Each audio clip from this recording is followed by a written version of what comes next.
CNI news आपको रखे हमेशा सबसे पहले, सबसे तेज। सतर्कता एवं भ्रष्टाचार निरोधक ब्यूरो ने शहर के एक ठेकेदार से रिश्वत लेते हुए उत्तर प्रदेश निवासी एक केंद्रीय सहायक श्रम आयुक्त को उनके कोच्चि स्थित कार्यालय से गिरफ्तार किया। आरोपी उत्तर प्रदेश के ग्रीन सिटी थाना गोरखनाथ गोरखपुर का रहने वाला और केंद्र सरकार में श्रम विभाग का अधिकारी है, जिसने एक निर्माण कंपनी के प्रबंधक से कथित तौर पर रिश्वत की मांग की थी। शिकायतकर्ता की फर्म को कोच्चि स्थित एक सार्वजनिक क्षेत्र की कंपनी में मरम्मत कार्य करने के लिए उप अनुबंध मिला था। सूत्रों ने बताया कि यह श्रम आयुक्त का कार्यालय था, जिसने श्रमिकों के लिए कंपनी को प्रवेश पास जारी किए थे। VACB सूत्रों ने बताया कि पास जारी करने के लिए आरोपी सहायक श्रम आयुक्त ने 50,000 रुपए की रिश्वत मांगी थी। इसके बाद एर्नाकुलम VACB रेंज के SP S शशिधरन के पास शिकायत दर्ज कराई गई। शिकायत मिलने के बाद विजिलेंस ने आरोपी को रंगे हाथों गिरफ्तार करने के लिए जाल बिछाया और 20,000 रिश्वत लेते रंगे हाथ पकड़ा गया। आरोपी के खिलाफ भ्रष्टाचार निवारण अधिनियम की संबंधित धाराओं के तहत मामला दर्ज कर उसे न्यायालय में पेश किया गया। उसे न्यायिक हिरासत में भेज दिया गया है। आरोपी अजीत कुमार के खिलाफ पहले भी रिश्वत लेने का आरोप कई श्रमिक संगठनों द्वारा लगाया गया था, जिसकी पुष्टि इस बार हो गई। आरोपी के खिलाफ अनुशासनात्मक कार्रवाई शुरू करने के लिए VACB जल्द ही विभाग को रिपोर्ट सौंपेगा।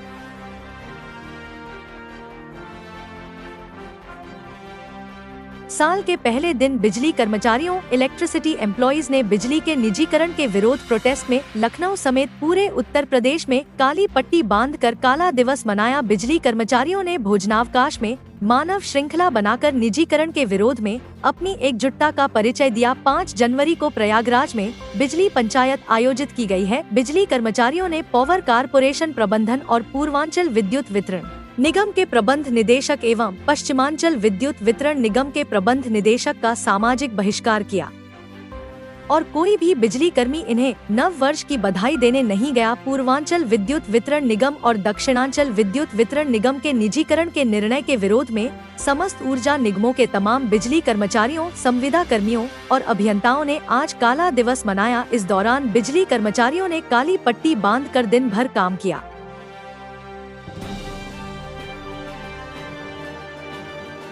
केंद्र ने बुधवार को 2 फसल बीमा योजनाओं PMFBY और RWBCIS को वर्ष 2025 से 26 तक 1 और साल के लिए बढ़ा दिया है। इसके साथ ही प्रमुख योजनाओं के कार्यान्वयन में प्रौद्योगिकी के इस्तेमाल के लिए 824.77 करोड़ रुपए का एक अलग कोष भी बनाया गया है। प्रधानमंत्री नरेंद्र मोदी की अध्यक्षता में आर्थिक मामलों की मंत्रिमंडलीय समिति CCA की बैठक में इस संबंध में निर्णय लिया गया। PM मोदी ने X पर लिखा, नए वर्ष का पहला निर्णय हमारे देश के करोड़ों किसान भाई बहनों को समर्पित है। हमने फसल बीमा के लिए आवंटन बढ़ाने को मंजूरी दी है। इससे जहां अन्नदाताओं की फसलों को और ज्यादा सुरक्षा मिलेगी, वहीं नुकसान की चिंता भी कम होगी। सरकार ने फसल बीमा योजना का दायरा बढ़ाते हुए 4 करोड़ और किसानों को इसमें शामिल करने का फैसला किया है। इससे अधिक किसानों को फसल नुकसान के समय आर्थिक सहायता मिल सकेगी। सरकार ने DAP खाद पर 3,850 करोड़ रुपए की अतिरिक्त सब्सिडी देने का फैसला किया है। इससे किसानों को 50 किलो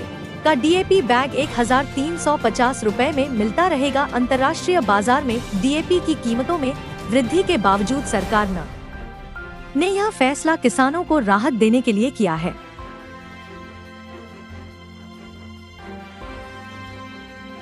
उत्तर प्रदेश की राजधानी लखनऊ से एक दिल दहला देने वाली घटना सामने आई है। दरअसल पूरा मामला ये है कि एक शख्स ने नए साल के पहले दिन अपनी मां और 4 बहनों की बेरहमी से हत्या कर दी। इस मामले में पुलिस ने तत्परता दिखाते हुए हत्या को अंजाम देने वाले अरशद को गिरफ्तार कर लिया है।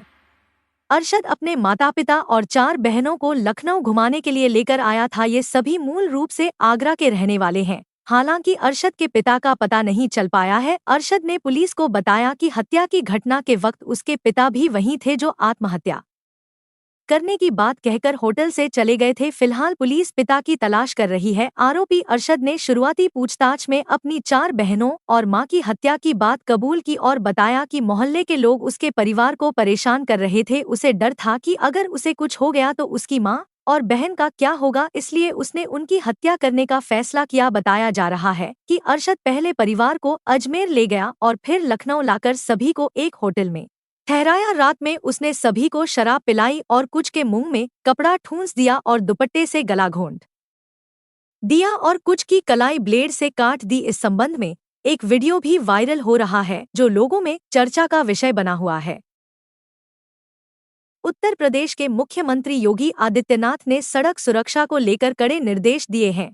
उन्होंने अधिकारियों को आदेश दिया है कि अगर किसी वाहन का बार बार चालान होता है तो संबंधित व्यक्ति का ड्राइविंग लाइसेंस और परमिट निरस्त कर दिया जाएगा। इसके साथ ही मुख्यमंत्री ने वाहन चालकों के खिलाफ सख्त कार्रवाई का संकेत दिया है ताकि सड़क हादसों की संख्या में कमी लाई जा सके। इस दिशा में रोड सेफ्टी क्लब्स, पार्क्स और जागरूकता कार्यक्रमों को बढ़ावा देने का भी निर्णय लिया गया है। साथ ही सड़क सुरक्षा माह को राज्य भर में लागू करने का आदेश दिया गया है। सीएम योगी ने बुधवार को उत्तर प्रदेश राज्य सड़क सुरक्षा परिषद की बैठक में यह निर्देश दिए। उन्होंने कहा कि प्रदेश में हर साल लगभग 23 से 25 हजार मौतें सड़क हादसों में होती हैं, जो राष्ट्रीय क्षति का कारण बनती हैं।